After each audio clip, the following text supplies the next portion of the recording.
الشفاعة هب لنا في القيامة مشفقا وأهلنا الله يا سيدي خير النبي. بسم الله الرحمن الرحيم. السلام عليكم ورحمة الله وبركاته. الحمد لله. கண்ணியமிக்க முஃமினீன்களே, ரப்பு சுப்ஹானஹு வ தஆலா புனிதம் நிறைந்த இந்த ரமலானை பாக்கியமான முறையில் நமக்கு தந்தான். எந்த விதமான குறைகளும் இல்லாமல் இஹ்லாஸான முறையிலே பூரணமாக நோன்பு நோற்று நிறைவான முறையிலே தராவிகை நிறைவேற்றி தஹஜ்ஜுதையும் மற்ற இதர உபரியான நல் வணக்கங்களையும் அல்லாஹுடைய பொருத்தத்தை நாடி சிறப்பான முறையில் செய்து இரு உலகத்தில் வெற்றி பெற்றார்களே அந்த சாலிஹீன்களில் அல்லாஹ் நம்மை எல்லோரையும் கபூல் செய்திருக்கிறார். கண்ணியமிக்க முஃமினீன்களே, இன்று ஓதப்பட்ட இந்த சூரத்துல் பக்ராவில் கவுலும் மஅரூஃபுன் வ மக்ஃபிரத்துன் கைரும் மின் ஸதகத்தின் யத்பஉஹா அதா வல்லாஹு கனிய்யுன் ஹலீம். அல்லாஹு தஆலா சொற்களை பற்றி சொல்லித் தருகிறார். வாழ்க்கையிலே நல்ல செயல்கள் அது எல்லோரிடத்திலும் அங்கீகாரமானது. ஆனால் சொற்கள், வார்த்தைகள் என்பது இருக்கிறதே, அது சாதாரணமானது. அதை பற்றி அல்லாஹு தஆலா குர்ஆன் ஷரீஃபிலே நூற்றுக்கணக்கான இடங்களில் சொல்லி காண்பிக்கிறார். சொற்களை பயன்படுத்துவது, வார்த்தைகளை பயன்படுத்துவதிலே அதனுடைய ஒழுக்கங்கள் அல்லாஹ் சொல்வான், கூலு லின்னாஸி ஹுஸ்னா, அழகான வார்த்தைகளை சொல்லுங்கள், அழகான வார்த்தைகளை சொல்லுங்கள். கூலு கௌலன் சதீதா, அது மாதிரி தெளிவான வார்த்தைகளை சொல்லுங்கள். அது மாதிரி கௌலன் லையினா, மிருதுவான நளினமான வார்த்தைகளை பேசுங்கள். அது உண்டாக்கி தரக்கூடிய விளைவுகள் மகத்தான்.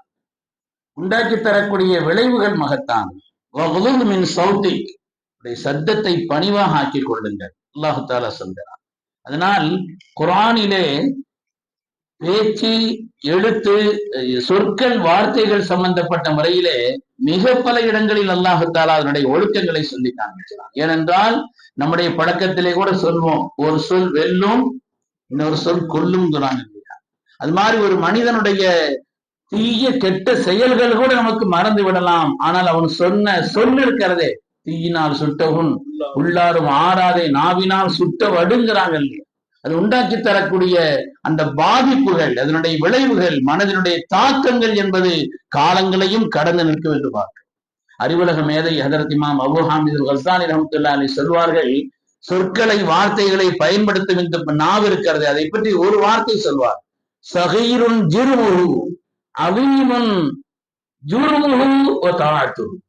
அதனுடைய கனம் தான் சிறிது, அளவுதான் சிறிது, ஆனால் அது உண்டாக்கி தரக்கூடிய விளைவுகளும் பெரியது, அது உண்டாக்கி தரக்கூடிய நன்மைகளும் தீமைகளும் பெரியது என்று சொல்லி காட்டுவார். அதனாலே அது விஷயத்திலே நாம் எச்சரிக்கையாக இருக்க வேண்டும். தலையிலே அமைந்திருக்கக்கூடிய பிரதானமான 5 உறுப்புகளிலே நாவு என்பதுதான் எலும்பில்லாதது, ஆனால் அது உண்டாக்கி தரக்கூடிய விளைவுகள் மிக கடினமையானது என்று சொல்லி காட்டுவார். சொல் மனிதனை அடையாளம் காட்டும். ஒரு சொல் அது மனிதனை அடையாளம் காட்டக்கூடியதாக இருக்கிறது. நல்ல சொற்கள் மார்க்கத்தில் இந்த அளவிற்கு சொல்லப்பட்டிருக்கிறது, சொர்க்கத்தையும் நமக்கு பரிசாக தரும். ஸல்லல்லாஹு அலைஹி வஸல்லம் சொன்னார்கள், இன்னல் அப்த யதகல்லமு பில் கலிமத்தி மின் ரிضوانில்லாஹ். ஒரு அடியான் அல்லாஹ்வுக்கு பொருத்தமான ஒரு வார்த்தைகளை பேசுகிறான், அந்த ஒரு வார்த்தையினாலே அல்லாஹ் தஆலா அவனை சொர்க்கத்திற்கு அனுப்புகிறான். அப்படியானால் அந்த வார்த்தை எவ்வளவு உன்னதமான, எவ்வளவு தெளிவான, எவ்வளவு பிரியமான நன்மைகளை உண்டாக்கக்கூடிய வார்த்தைகள் என்பதை பார்க்கிறோம். அது மாதிரி நல்ல சொற்கள் எதிரிகளையும் நண்பராக ஆக்கிவிடும். இன்னும் சொல்ல போனால் வார்த்தை தான் வாழ்க்கை. ஒரு பெரிய அரசர் இருந்தாராம், தன்னுடைய பிள்ளைக்கு நல்ல அவருக்கு பாடங்கள் எல்லா அறிவும் கற்றுக் கொடுக்கணுங்கிறதுக்காக ஒரு குருட்ட கொண்டு போய் விட்டார், ஒரு ஆசிரியர்கிட்ட கொண்டு விட்டார். அவர் சொன்னாரா, ஒரு நாளைக்கு ஒரு பாடம் தான் அவனுக்கு சொல்லி தருவேன், கவனமா கேட்டுக்கணும்னா. சரின்னு போய் உட்கார்ந்த சொன்னாரா, முதல் நாள் பாடம் என்னன்னு சொன்னா, வார்த்தை தான் வாழ்க்கை, போயிட்டு வான்னாராம். ஒரு மன்னருடைய பையன் எவ்வளவு உங்களுக்கு செலவழிச்சு இதுக்காண்டி பிரத்யேகமா எடுத்து இது பண்ணி விட்டுருக்கிற, நீங்க ஒரு வார்த்தை தான் வாழ்க்கைன்னு சொல்லி விடுறீங்களே, இதை நான் ஏத்துக்கிற முடியாது, அதனால நீங்க உங்க கடமையை ஒழுங்கா செய்யல, நீங்க அப்படி இப்படின்னு சொன்ன உடனே இவர் சொன்னாரம் கேடு மரியாதையை போயிருந்து சொல்லி சத்தம் போட ஆரம்பிச்ச உடனே அதுக்கு அவனுக்கு கோபம் வந்துருச்சு. மன்னருடைய பையன் இல்லையா? அதனால அந்த கோபப்பட்டு அந்த கடுமையான வார்த்தைகளை அவன் பிரயோகிப்பதற்கு, கடுமையான ஆபத்தான செயல்களை செய்வதற்கு முற்பட்டான். கண்ணியமான ஒரு ஆளுடைய பையன், உன்னுடைய இதுல இருந்து இப்படி எல்லாம் வந்துடக்கூடாதுன்னு சொல்லி ரொம்ப பக்குவமான முறையில சேர்த்து அவன் அதுக்கு பிறகு இவர் சொன்ன உடனே அவன் சாந்தமாயிட்டான். இதாப்பா சொன்ன வார்த்தை தான் வாழ்க்கை, வார்த்தை தான் வாழ்க்கை. முதல்ல நீ கடுமையான சொன்ன அந்த வார்த்தை நான் ரெண்டாவது மிருதுவா சொன்ன உன்னுடைய வாழ்க்கை மாறிடுச்சா இல்லையா? இதுதான் வார்த்தை தான் வாழ்க்கையே. கபில் தூங்குறான், தல்ல தூங்குறான், முடிஞ்சு இல்லையா? கபில் தூன்னா அவ்வளவுதான், அதோட வாழ்க்கை ஆரம்பிச்சும் ஆயிடுதா இல்லையா? அதனால வார்த்தை என்பது வாழ்க்கை என்று பெருமக்கள் சொல்வார். குர்ஆன் ஷரீஃபிலே அல்லாஹு தஆலா சபா நாட்டு மன்னர் இளவரசி, சபா நாட்டினுடைய இளவரசி சம்பந்தமான ஒரு சொல், அந்த சொல் தான் அந்த இளவரசியையும் மொத்த கூட்டத்தையும் இஸ்லாமாக்கிய, அவருடைய மொத்த கூட்டத்தையும் இஸ்லாமாக்கியதற்கான காரணம் என்னன்னு சொன்னா, ஹஜ்ரத் சுலைமான் அலைஹிஸ்ஸலாம் நீண்ட வரலாறு, ஒரு கடிதம் எழுதியிருந்தார். அந்த கடிதத்தை தன்னுடைய மந்திரி பிரதானிகளை எல்லாம் கூப்பிட்டு அந்த அம்மா சொன்னாங்க, யா ஐயல் மலவ் இன்னஹு மின் சுலைமான் வ இன்னஹு பிஸ்மில்லாஹிர் ரஹ்மானிர் ரஹீம். இது அல்லாஹ்வுடைய திருநாமத்தை கொண்டு, கருணையாளனான அல்லாஹ்வுடைய திருநாமத்தை கொண்டு எழுதப்பட்டிருக்கிறது, சுலைமான் நபியினுடைய சமூகத்திலிருந்து வந்திருக்கிறது என்றெல்லாம் சொல்லிவிட்டு, இந்த விஷயத்துல நான் எப்படி நடக்கணும்னு சொல்லி நீங்க ஆலோசனை சொல்லுங்க என்று அந்த அம்மா கேட்ட அந்த ஒரு வார்த்தை இருக்கிறது. அந்த ஒரு வார்த்தை தான் அந்த இளவரசியையும் மொத்த கூட்டத்தையும் ஈமான் கொள்வதற்கும் இஸ்லாம் ஆகுவதற்கு உண்டான காரணமாக அமைந்தது என்று பெருமக்கள் சொல்வார். அது மாதிரி பாரசீக மன்னன் பர்வேஸ், ஹஜ்ரத் சய்யிதுனா அப்துல்லா இப்னு ஹுதாஃபா ரலியல்லாஹு அன்ஹு அவர்கள் வழியாக ஸல்லல்லாஹு அலைஹி வஸல்லம் கடிதம் கொடுத்து அனுப்பியிருந்தார். ஸல்லல்லாஹு அலைஹி வஸல்லம் பல நாட்டு மன்னர்களுக்கு கடிதம் கொடுத்து அனுப்பியிருந்தார்களே, பாரசீக மன்னனுக்கும் கடிதம் கொடுத்து அனுப்பியிருந்தார். போன உடனே அந்த கடிதத்தை, அவருடைய கோலத்தையும் தோற்றத்தையும் பார்த்துட்டு யாராவது வாங்கிட்டு வாங்க அவரை போச்சலுங்கன்னு சொன்னார். அவர் சொன்னார், எங்களுடைய கண்மணி ரசூலுல்லாஹி ஸல்லல்லாஹு அலைஹி வஸல்லம் மன்னரிடத்தில் கொடுக்க சொல்லி இருக்கிறார்கள், கொடுக்க முடிஞ்சா அவர்கிட்ட கொடுப்பேன், மத்த யார்ட்டையும் நான் கொடுக்க மாட்டேன்ட்டாங்க. சரி சரின்னு சொல்லி அந்த உடனே அந்த கடிதத்தை முதல்ல எடுத்த உடனே படிக்க ஆரம்பிச்சா, மின் முஹம்மது ரசூலில்லான்னு ஆரம்பிக்குது, மின் முஹம்மதின் ரசூலில்லான்னு ஆரம்பிக்குது.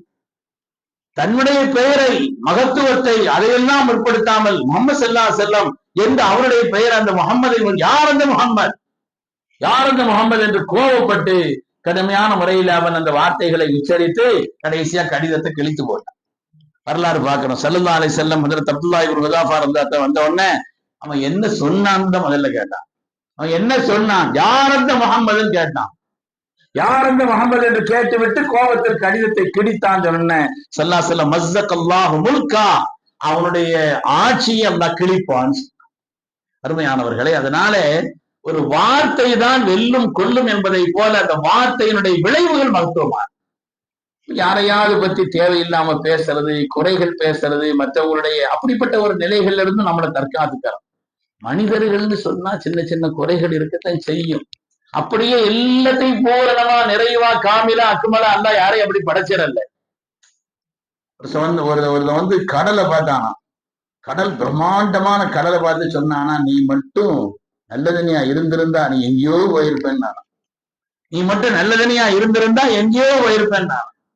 அதுக்கு அடுத்து கொஞ்சம் கழிச்சு வந்தா ஒரு குயில் அழகா கூவிக்கிட்டு இருந்துச்சு. அப்ப சொன்னான, என்ன அழகான இனிமையான குரல், என்ன அழகான கூவுதல், ஆனா அவன் கோலம் மோசமா இருக்குது, அவனு பாக்குறதுக்கு அசிங்கமா இருக்குது, நீ மாத்திரம் அழகான கோலத்தோடு இருந்திருந்தா நீ எங்கேயோ போயிருப்பேன்னு நானா. அதுக்கடுத்து வந்தா ஒரு அழகான ரோஜா, அன்பிற்கும் பிரியத்தையும் வெளிப்படுத்துவதிலே உலகத்தின் அடையாளமாக திகழும் ரோஜா. அந்த ரோஜாவை பார்த்தான், அது முள் செடியில மலர்ந்திருந்துச்சான். நீ மாத்திரம் அந்த முள் இல்லாத ஒரு செடியில வளர்ந்துருந்தா நீ எங்கேயோ போயிருப்பேன்னு சொன்னா. அந்த மூணு சேர்ந்து சொல்லிச்சான், எல்லாத்துலயும் குறைகளை பார்க்காம இருந்திருந்தா நீ எங்கேயோ போயிருப்பேன்னா. எல்லாத்தையும் உள்ள குறைகளையாவது பார்த்துக்கிட்டு தெரிஞ்சா. அதனால மனிதர்கள் என்றால் சின்ன சின்ன குறைகள் ஏதாவது இருக்கத்தான் செய்யும். அதனுடைய நிறைகளை பார்த்து நாம் உயர்வடைய வேண்டுமே அல்லாது எல்லாத்திலும் உள்ள குறைகளை, சில பேர் அவ்வளவு குறைகளை நம்மளை வச்சுட்டு நம்ம எல்லாருடைய குறைகளையும் பேசக்கூடியவர்களாக நாம் எவ்வளவு பேர் இருக்கிறோம். அல்லாஹ் குர்ஆனிலே சொல்கிறான், உங்களை யோசிங்கிறான், உங்களை யோசியுங்கள் என்று அல்லாஹு தஆலா சுட்டி காட்டக்கூடிய அந்த விஷயம் கவனத்தில் உரியது. ஹஜ்ரத் யாக்கூப் அலைஹிஸ்ஸலாமுடைய ஒரு வார்த்தை பெரிய கவலையாளராக அவரை ஆக்கிவிட்டது, கண் பார்வை இழக்க செய்தது, 40 ஆண்டு காலம் அவர்களுக்கு பல்வேறு சோதனைகளை தந்தது. ஒரு வார்த்தை தான். அதே நேரத்தில் இன்னொரு வார்த்தை மகத்தான் வெற்றியை தந்தது. குர்ஆன் சொல்கிறது, ஹஜ்ரத் யாக்கூப் அலைஹிஸ்ஸலாமுடைய மக்கள் யூசுப் அலைஹிஸ்ஸலாமை எங்களோடு அனுப்புங்கள் என்று கேட்ட பொழுது அவங்க சொன்னாங்க, கால இன்னி லயஹ்ஸுனனி அன் தذهبوا به واخاف ان ياكله الذئب وانتم عنه غافلون. எனக்கு கவலையா இருக்குது, இவர் அனுப்பிட்டா கொஞ்சம் கவனம் இல்லாம இருக்கும் பொழுது ஓனாய் அடிச்சு அடிச்சு சாப்பிட்டுருமோன்னு பயமா இருக்கு. அந்த ஒரு வார்த்தை தான் ஓனாயை பற்றி சிந்தனையே இல்லாமல் இருந்த அவர்களுக்கு ஓஹோ இப்படின்னு சொல்லிடலாமோ, இப்படி சொல்லிடலாமே, காட்டு கூட்டு போன ஓனாய் அடிச்சது நீங்க ஏற்கனவே சொல்லிட்டீங்க அப்படின்னு அதையே நம்ம திருப்பிடலாமேன்னு அந்த சிந்தனையே இல்லாமல் இருந்தவர்களுக்கு ஓனாயை காரணம் காட்டி அவர்களை வீழ்த்துவதற்கு, அவர்களை அழிப்பதற்குண்டான ஒரு திட்டம் மனதில் தோன்றியது. அதனால யூசுப் அலைஹிஸ்ஸலாம் நீண்ட நெடிய காலம் பிரிந்தார்கள். யாக்கூப் அலைஹிஸ்ஸலாம் வருத்தப்பட்டார்கள், பார்வை இழந்தார்கள், பல்வேறு கவலைகளுக்குள்ளானார்கள். அந்த வார்த்தை தான் என்று பெருமக்கள் சொல்வார். பின்னால் அவருடைய இன்னொரு மகனார் புன்யாமீனை அனுப்பி வைக்கும் பொழுது அவர்கள் கேட்ட நேரத்தில் அவர்கள் சொன்னார்கள்,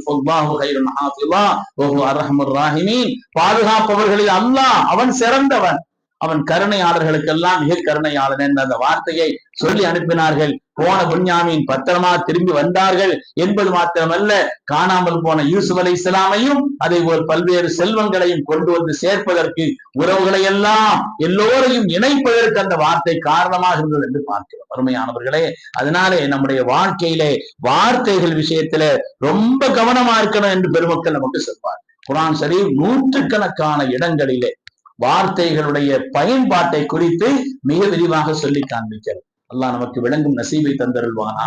தேவையில்லாத வார்த்தைகளை விட்டும் அல்லாஹ் நம்மை பாதுகாத்தருள்வானா.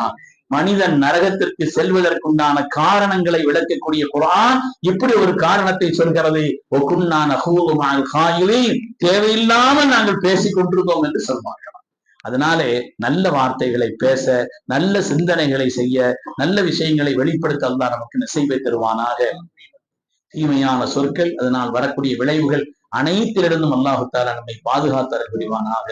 ஆமீன் ஆமீன் யா ரப்பல் ஆலமீன். வ ஆகிரு தஅவானா அனில் ஹம்துலில்லாஹி ரப்பில் ஆலமீன்.